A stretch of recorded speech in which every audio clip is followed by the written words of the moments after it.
Hey, if I look like I just woke up in this video, it's because I did. I apologize for my appearance. Let's continue.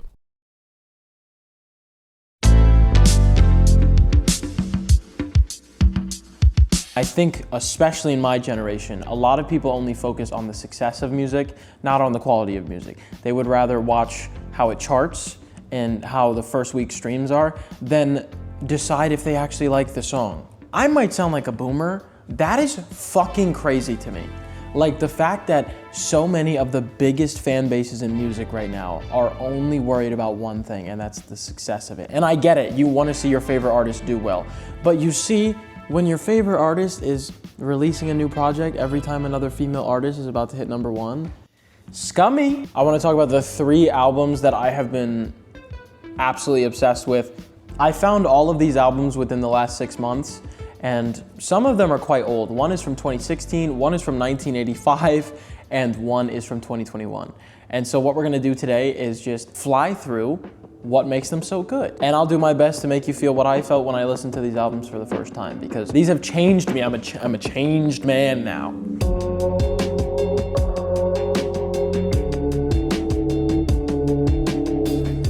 If you're from my stream, you know that I'm absolutely obsessed with this album to an annoying degree, but I just think they crafted this sound and they perfected it, and I love everything about it. Untourable album by Men I Trust is atmosphere-driven while maintaining their mellow, jazzy sophisti-pop. And TikTok loves music snob pop, and I think that's why everyone on TikTok knows who Men I Trust is, because when I was doing research for this video, I realized they are not nearly as popular as I thought they were. They have just under 8 million monthly listeners on Spotify, so they're not a small band by any means, but I just found it ridiculous. Like, when this album came out, it popped up at number 35 for 1 week. And that was it. And that's why I think charts are fucking stupid. And if you're a chart watcher and that's all you do, please let me prove to you that it means nothing to the quality of the music. Here's what the chart was. I only show the charts just so you guys can, you know, have a little time capsule of what the charts looked like when these projects released. The second album, you'll definitely get what I mean by that. I felt sick when I looked at that chart. The only thing I would add to that review I mentioned earlier with the jazzy, mellow sophisti-pop is I would add 2 descriptors: airy and bouncy. The bass lines in this project are so memorable. Every single song has such a bouncy bass line. And then you add those muted, soft, almost nostalgic melodies on top of that really punchy bass line, and you just have the recipe for this album. It's beautiful, especially when you add those vocals on top. A lot of the vocals in this project are very lulling or almost hypnotizing, to a point where they almost sound twisted and dark, which I will talk about. But I kind of forgot to tell you, the things we're gonna be talking about from each project are my favorite song, my least favorite song, the most popular song, and my favorite sound, which that's the one I'm most excited for. The biggest song on this project is Tree Amongst Shrubs. And it's a great song, and like I said, with the whole recipe for this album and the sound for this album, this follows that to a T. Bouncy bass line, soft, floaty melody, and some airy, hypnotizing vocals. It's beautiful. It's a perfect execution of what this whole album is, but it's not my favorite. And not because it's bad or anything, but it's just not my favorite on the project. My least favorite song is Organon, or Organon. Every time I read it, I think of Flowers for Algernon, that book where he had the rat in him or something. Was that the right book? It was like Ratatouille, but the rat was in him, and there was no cooking. It was not like Ratatouille. But anyways, my problem with this song is that there's one part that's too good. And they don't follow through with that sound anywhere else in the song. So I get bummed every time I hear it, because I'm like, this 15-second blurb of a sound is so good. And then they kind of mellow it out and they go back to their soft sound. And there's nothing wrong with that, which is why there's not actually a flaw in this song. It's just my preference. I wish they would have followed through on the spooky sound they were kind of hinting towards. The lyrics almost sound like they're chanting, but again, they're so soft and they're so mellow. It just feels twisted to me. Just listen to it, just listen to it.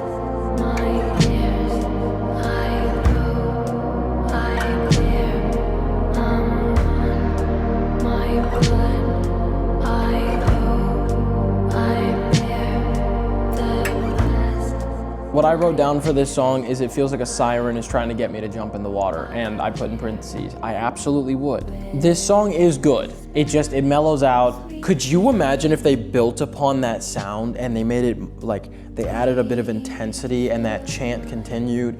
Oh, I just think it could have been so good. But again, do I think I can make a better project than Men I Trust? Fuck no. There's no flaws in the song. I just wish they followed a different path with the song because I loved it so much. Oh. Okay, so my favorite sound. Honorable mention, the intro to 5 a.m. Waltz. That song is fucking sick. But my favorite sound on the entire project is at the 102 mark of Anti-Meridium.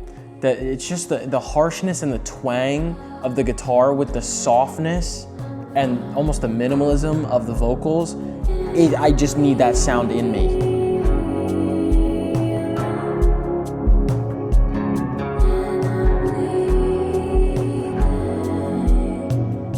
Fuck you. Actually, fuck you. That is so good.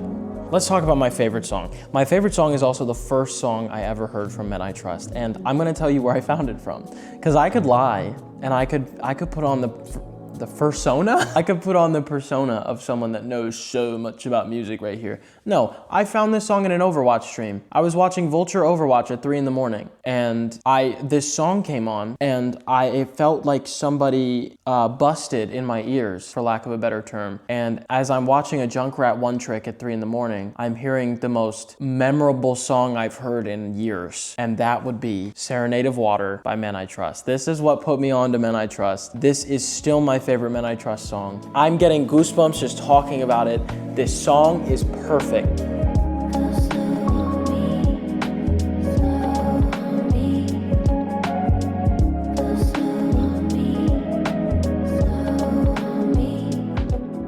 This song from start to finish is perfect. I don't really have like really detailed things to say about it because the only thing to say is it's a perfect execution. Like you can just tell that this is exactly what was in their head. What did I actually write down for this? Because I'm just gonna start gushing. Oh, I said in the way this project feels so well done, this one song outshines the entire album for me. And I love every song for their drastically different approaches to a similar sound, but I think Serenade of Water, everything works perfectly from start to finish. To the point where I have this song cemented in my top 5 songs of all time. It's going nowhere. My final thoughts on Untourable album by Men I Trust.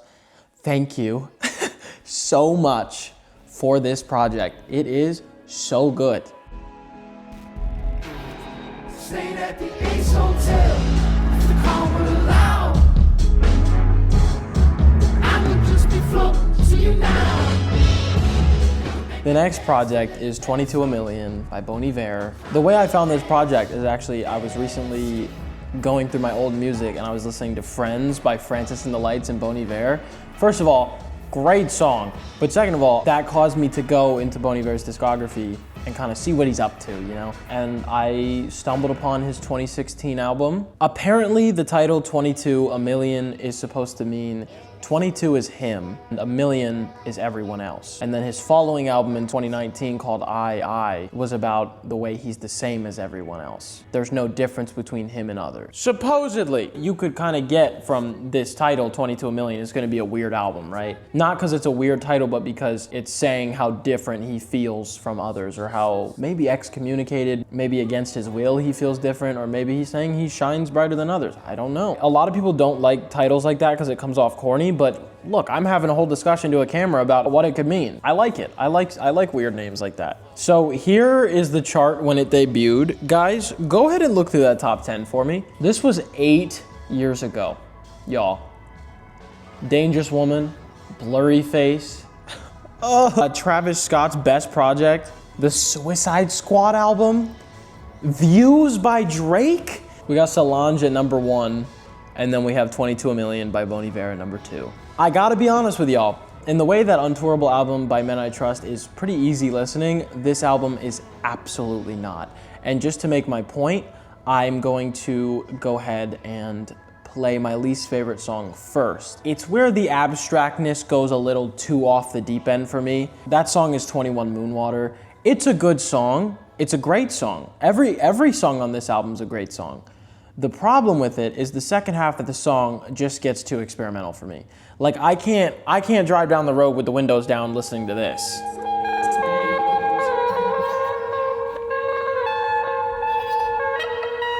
You know, I was driving to the gym yesterday and this song came on. I swear to God, I pulled over because I thought there was an ambulance coming. But then I realized it kind of sounds like if an ambulance replaced its sirens for bike horns.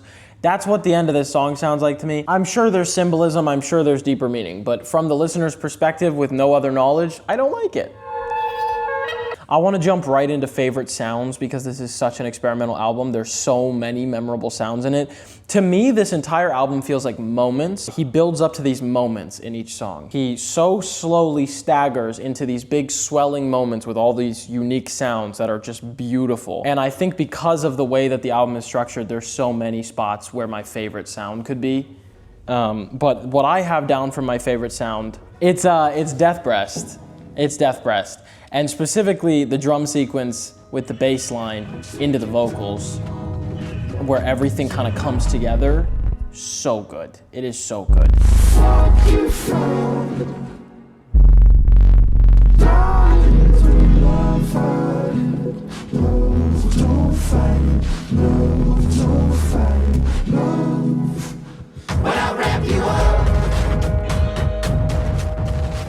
It just sounds cinematic. It sounds impactful too.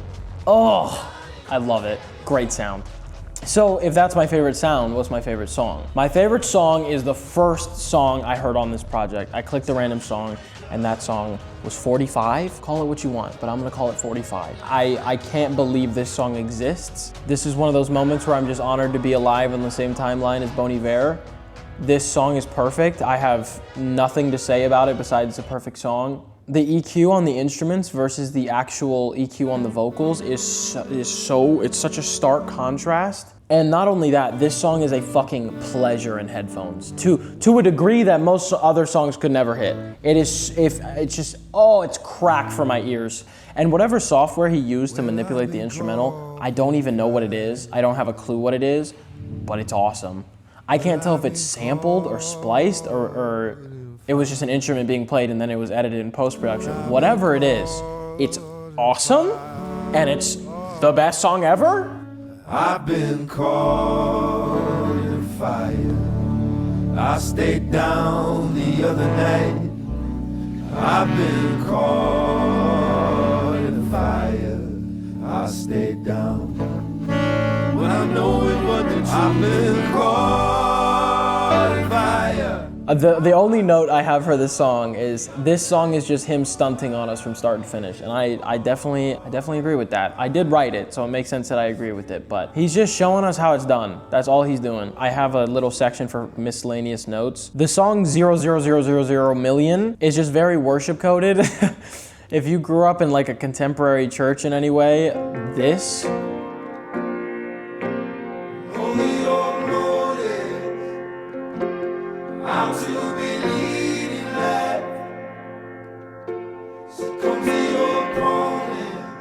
might send a bit of a chill down your spine. You feel like there's an offering bucket coming, you're about to get judged by a lot of people. I don't know. I just really get that feeling from this song. And that makes me feel emotional, so maybe I like it, I don't know.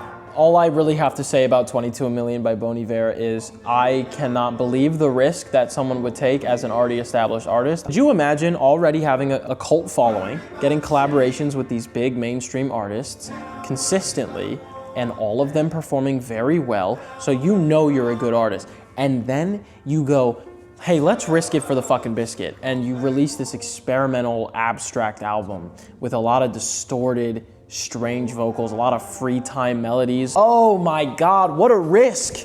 What a risk. It just gets me excited. You can only admire that. It haunts me, it haunts me, it haunts me like a land.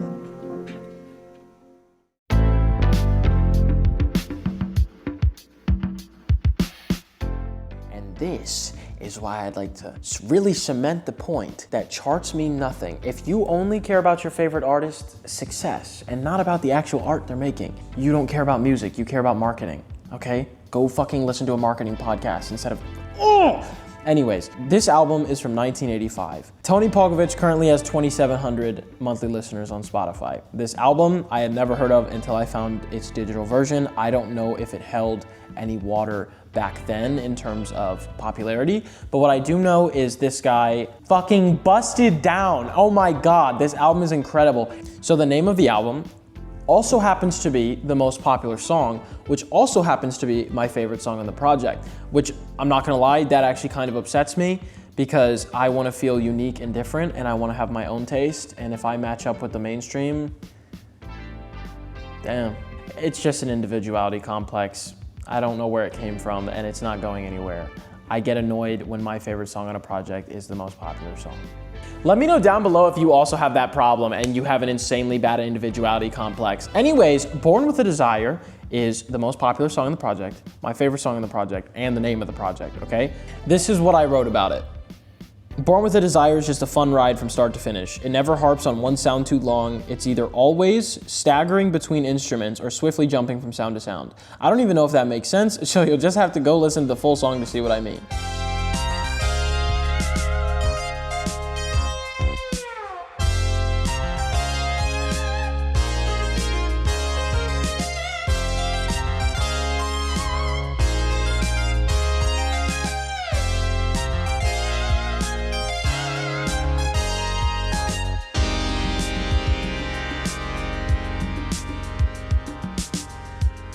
In terms of my least favorite song, Electric Heart was probably interesting for its time. I think this was the one song that just didn't age very well. It's just an ARP.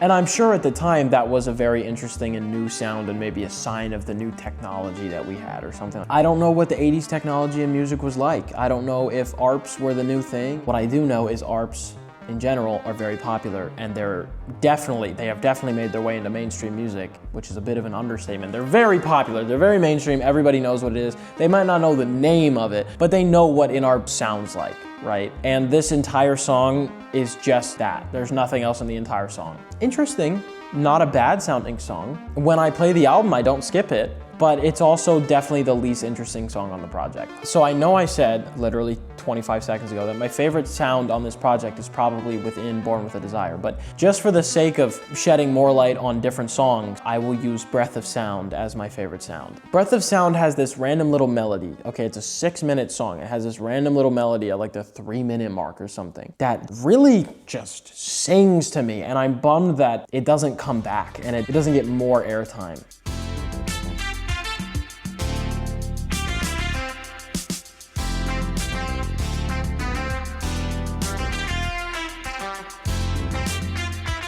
Other thing to say is Breath of Sound is definitely, without a doubt, my second favorite song on that project. Very good. Also, a quick thing about this project, is this album cover homophobic or is it by awareness? Because here's the thing, you see the man and the woman logos, you see, and there's that little crossover, that Venn diagram in the middle. Is that by awareness? Are they saying that it's okay to be in both? Maybe it's about fluidity, actually. Maybe it's a gender identity thing. Maybe it's bi awareness, or it's just homophobic. This could be yelling that there's only one real dynamic for a family, and that's a man and a woman. God damn it. Or it could be saying, hey, no matter where you fall on this spectrum, you're just as human as everyone else around you. And you know what? Wherever Tony is today, I hope he's being who he is for his pride, regardless of what this cover means. Hey, so I just tried to look up what this album cover meant. Do you know he died? Oh. 5 years ago? Okay. Well, I hope he's being who he is for his pride in heaven. You know what? We should end the video.